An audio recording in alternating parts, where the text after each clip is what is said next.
Selamat malam, salam sejahtera. Terima kasih karena bersama dengan saya di Nazilin Unity Channel. Saya terkejut dengan beberapa komen daripada netizen mengatakan Wan Saiful Wanjan mungkin telah tersilap langkah dan telah menghina mahkamah. Wah, saya pun sesatlah. Apa sebenarnya yang berlaku? Rupa-rupanya netizen merujuk kepada komen Wan Saiful Wanjan yang mana memberi komen berkaitan dengan usul 4 kerusi DUN Pulau Pinang yang telah dikosongkan, diluluskan kosong oleh Dewan Undangan Negeri Pulau Pinang dengan mengatakan, Wan Saiful menyatakan bahwa ianya merupakan titik hitam dalam sejarah Pulau Pinang. Dia kata ini titik hitam dalam sejarah Pulau Pinang. Tetapi netizen kata itu bukan titik hitam, tetapi itu titik putih di dalam demokrasi Malaysia. Namun mereka kata, sebenarnya yang menjadi hitam adalah bukan Pulau Pinang, tetapi hidup dan masa depan politik Wan Saiful Wanjan, kata mereka. Pemimpin Bersatu mengecam tindakan Dewan Undangan Negeri Pulau Pinang meluluskan usul untuk mengisytiharkan kekosongan 4 kerusi DUN yang disandang Perikatan Nasional PN. Ahli Majlis Tertinggi Bersatu Wan Saiful Wanjan berkata, DAP dan UMNO cuba menghapuskan prinsip semak dan imbang menjelang pilihan raya negeri akan datang. Aduh, ada saja masalah, salahnya adalah DAP dan UMNO. Jarang sekali menyalahkan diri sendiri. Tapi kenapa pula lompat parti kan? Dah tahu ada akta lompat parti, cuba juga untuk lompat parti. Jadi itu salah siapa? Salah lompat parti itu salah DAP dan UMNO ke? Salah mereka ke?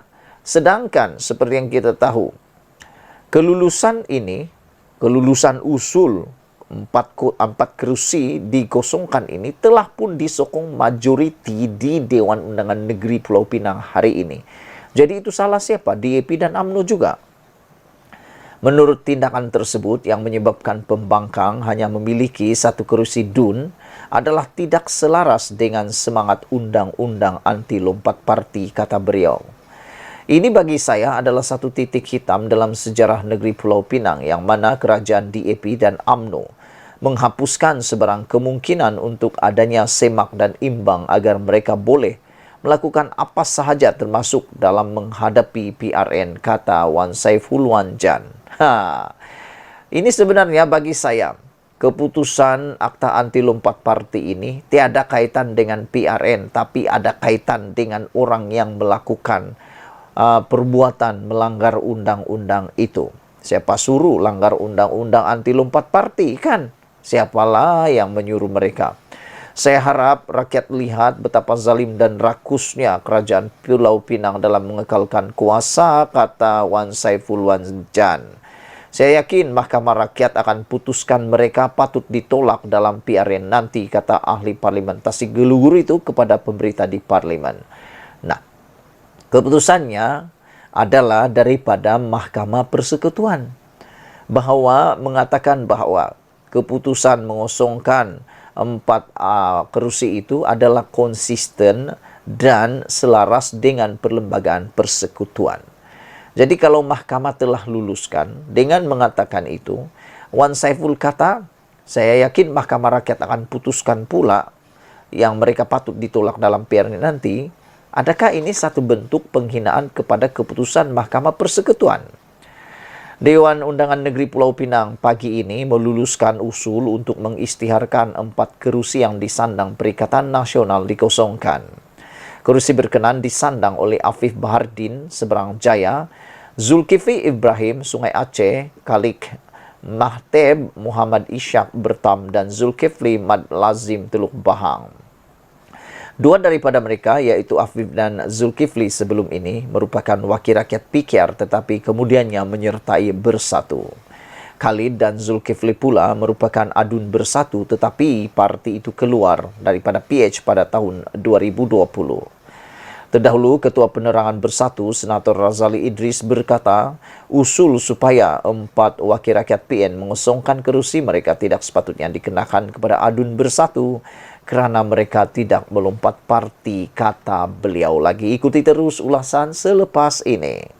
Selamat malam, salam sejahtera. Tiba-tiba hari ini Muhyiddin Yassin tampil membuat kenyataan pengumuman mengejutkan seluruh rakyat Malaysia, terutamanya sayalah kan, terutamanya Anda lah kan, termasuk Anwar Ibrahim dan Parlimen. Manakan tidak terkejut, bayangkan saja Muhyiddin Yassin tiba-tiba berani pula kata tentang penjimatan. Yalah, kan Parti Bersatu baru-baru ini dikaitkan dengan pelbagai isu keuangan, termasuklah Bendahari Bersatu telah pun ditahan dan baru-baru ini pernah ditahan oleh SPRM. Wan Saiful Wan Jan telah pun didakwa di mahkamah. Seorang pemimpin lagi daripada Bersatu juga telah didakwa di mahkamah. Dan yang mengejutkan adalah dua akaun Parti Bersatu juga telah pun dibekukan oleh SPRM. Tiba-tiba pula Muhyiddin kata hari ini dia mau cuba-cuba menyekolahkan pula Anwar Ibrahim. Ini memang lucu. Anwar Ibrahim, Muhyiddin kata malam ini, kerajaan patut boleh jimat RM1 bilion untuk mangsa banjir. Ini yang menghairankan lah. Betul-betul aku hairan lah. Saya hairan lah. Apa pasal tiba-tiba pula mau jimat 1 bilion untuk mangsa banjir pula? Ini kenyataan Muhyiddin Yassin.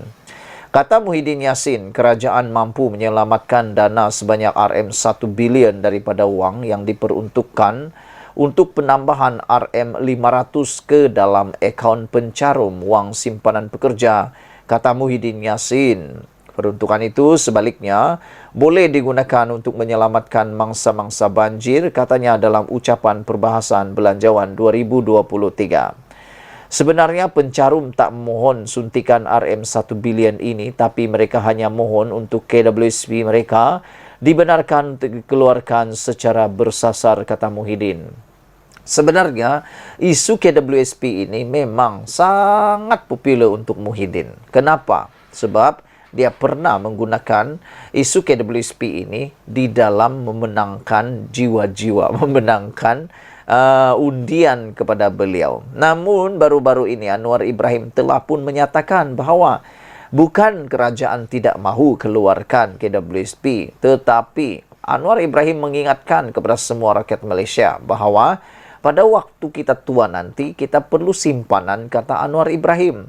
Dan dia telah pun memberitahu satu angka yang memang mengejutkan kita, menunjukkan bahawa keberangkalian untuk rakyat Malaysia berada pada tahap yang sangat-sangat susah dan miskin pada waktu usia tua adalah sangat tinggi di Malaysia. Manakan tidak ada orang yang mencecah umur sudah tua nanti, hanya ada simpanan tak lebih 10,000. Nah, waktu itulah kita terkakai-kakai. Waktu sekarang kata sangat perlu duit. Tapi, tak tahulah, ramai orang kata wang itu tidak digunakan pun di tempat yang tepat dan betul. Yang paling menakutkan kalaulah ada orang yang mahu sangat KWSP itu dikeluarkan kononnya untuk mau menyambung nyawa, untuk kegunaan berniaga dan sebagainya. Yang menakutkan kalau ada orang yang menyalahgunakan keuangan tersebut untuk membeli benda-benda yang tak sepatutnya. Ada orang beli kereta baru, ada orang mungkin beli TV baru, cushion baru, sofa baru. Itu yang menakutkanlah. Harap-harapnya itu tidak berlaku. Duit KWSP itu bagus, boleh dikeluarkan. Tetapi kita kena ingat juga, masa depan kita ini pandai tua. Waktu tua nanti tak boleh kerja. Waktu sakit nanti tak boleh kerja. Nak dapat duit dari mana? Itu yang perlu difikirkan. Jangan fikir pada masa ini saja, tapi fikir untuk masa hadapan. Muhyiddin kata, kalau itu diluluskan, kerajaan boleh menyelamatkan RM1 bilion dan boleh bagi kepada kawasan-kawasan yang hadapi banjir yang teruk untuk digunakan untuk selamatkan mangsa-mangsa yang ada, katanya di Dewan Rakyat hari ini. Saya pun tidak berapa faham apa yang Muhyiddin cakap nih. Saya tidak berapa faham sampai boleh menyelamatkan 1 bilion pula. Bagaimana itu boleh berlaku, saya tak faham sangat. Sewaktu pembentangan Belanjawan 2023, Menteri Kewangan Anwar Ibrahim mengumumkan untuk menambah RM500 ke dalam akaun satu pencarum KWSP berumur antara 40 dan 54 tahun yang mempunyai simpanan kurang daripada RM10,000 dengan jumlah peruntukan RM1 bilion. Oh, ini maksud dia. Tak apalah. Sebenarnya saya setuju dengan apa yang Anwar Ibrahim lakukan ini. Anwar Ibrahim membantu untuk menambahkan nilai KWSP penduduk. Dia sumbang untuk simpanan. Tapi Muhyiddin kata, menurut pemahaman saya, duit yang dicarum diberikan kepada pencarum itu boleh diberi kepada rakyat dengan RM500. Jadi saya tak setujulah dengan pendapat Muhyiddin ini, kerana akan ada sudah bantuan untuk mangsa banjir. Kan kita sudah tahu Anwar Ibrahim akan memperuntukkan bantuan mangsa banjir, dan kerajaan juga telah memberi seperti sebelum ini. RM500 itu lebih baik masuk dalam KWSP, kerana memang ada sudah bantuan khas untuk mangsa banjir. Selain daripada itu, Muhyiddin turut mengkritik kandungan belanjawan dan membandingkannya dengan Manifesto Pakatan Harapan dan BN dalam pilihan raya umum lalu. Antaranya, dia berkata dalam Manifesto PH, terdapat janji untuk dana peruntukan kawasan sama rata kepada semua wakil rakyat. Selain itu, katanya terdapat komitmen untuk menghapuskan kartel dalam sektor makanan dan keperluan asas bagi membasmi kegiatan mengaut keuntungan melampau dan janji bagi menambahkan peruntukan program sarapan percuma, kata beliau. Bercakap tentang peruntukan kawasan sama rata, baru-baru ini telah pun ditanya dengan hebat. Disekolahkan juga Perikatan Nasional ini apabila Kerajaan Perikatan Nasional di Kedah turut ditanya, bagaimana dengan di Kedah, isu di Kedah tentang peruntukan keuangan yang sama rata ini. Di Kedah, kata pendedahan itu, mungkin mengalami benda yang sama, kata beliau. Jadi, soalan saya, adakah Perikatan Nasional kalau jadi kerajaan akan memperuntukkan sebenar-benarnya peruntukan sama rata? Itu pun menjadi persoalan kita. Kata Muhyiddin lagi, dalam pembentangan keuangan, semua tak disentuh dalam ucapan pembentangan Anwar Ibrahim. Ketika membentangkan perkara tersebut, Sim Zen PH Bayan Baru berdiri untuk mencelah, tetapi Presiden Bersatu itu tidak mengizinkannya kerana ingin bergegas pulang ke kawasannya. Muhyiddin kemudian menyambung dengan mempersoalkan ketiadaan janji Manifesto BN sebagai parti gabungan dalam kerajaan. Antara perkara itu, katanya janji untuk mengkreditkan secara otomatik setiap bulan dalam akaun isi rumah yang mempunyai pendapatan kurang daripada RM2,208. Saya nak tanya, beranikah Yang Amat Berhormat Tambun mengakui bahawa janji-janji Manifesto PH sekadar retorik sahaja, kata Muhyiddin. Sementara itu, dia juga menyifatkan pembentangan belanjawan kali ini tidak komprehensif dan gagal menyentuh masalah sebenar rakyat, terutamanya isu kos sara hidup, jaminan masa depan ekonomi dan kebajikan mereka. Bagaimana rakyat hendak berdepan dengan situasi perbelanjaan berganda menjelang pembukaan semula sekolah, ketibaan bulan puasa dan persediaan menghadapi Aidilfitri yang semakin hampir, kata Muhyiddin. Semua ini terpaksa dilalui rakyat dalam keadaan beban kos sara hidup yang terus meningkat dan kadar inflasi yang tinggi, kata beliau. Sekian dulu untuk kali ini. Jangan lupa tinggalkan komen anda tentang pendedahan Muhyiddin Yassin yang agak melucukan tetapi mungkin menarik perhatian anda. Muhyiddin kata, kerajaan patut boleh jimat RM1 bilion untuk mangsa banjir. Kita jumpa lagi. Bye-bye.